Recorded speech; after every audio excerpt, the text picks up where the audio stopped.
Are you a mom or a teacher and who is trying to teach your child in the most creative way so that children find it more interesting and most fun way where we can help our child?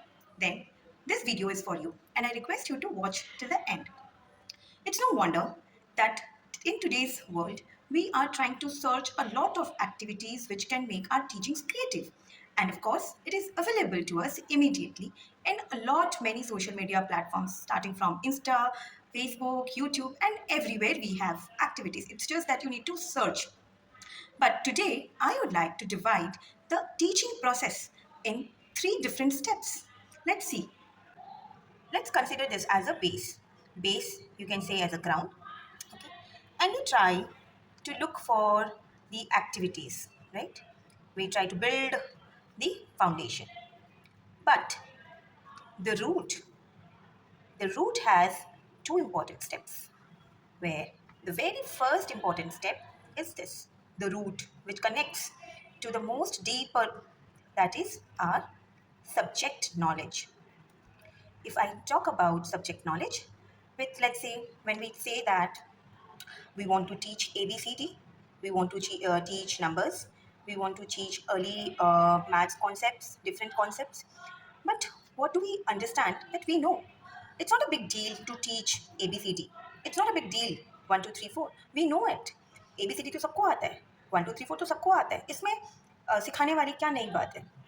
But आज के date में 21st century में requirements अलग हो गए हैं, जहाँ पे कॉग्निटिव थिंकिंग का ज़रूरत है, एनालिटिकल माइंड का ज़रूरत है.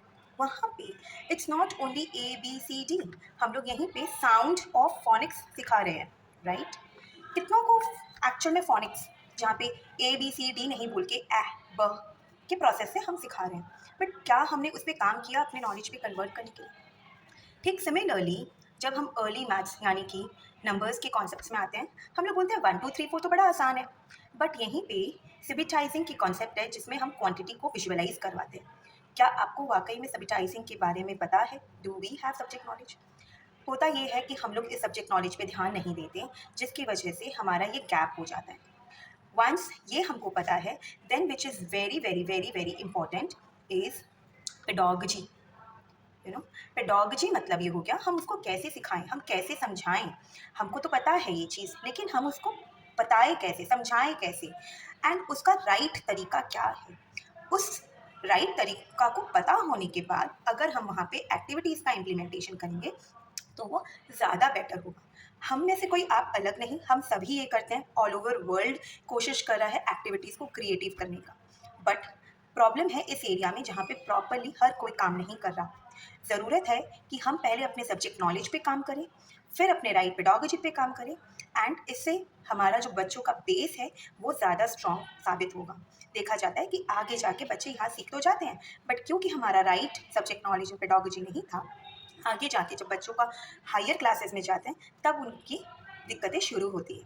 So today I want to request every teacher and every parent जो छोटे बच्चों को पढ़ा रहे हैं वो अपने सब्जेक्ट नॉलेज पे काम करें और राइट पेडोलॉजी सीखें एंड फिर एक्टिविटीज़ का इम्प्लीमेंटेशन करें.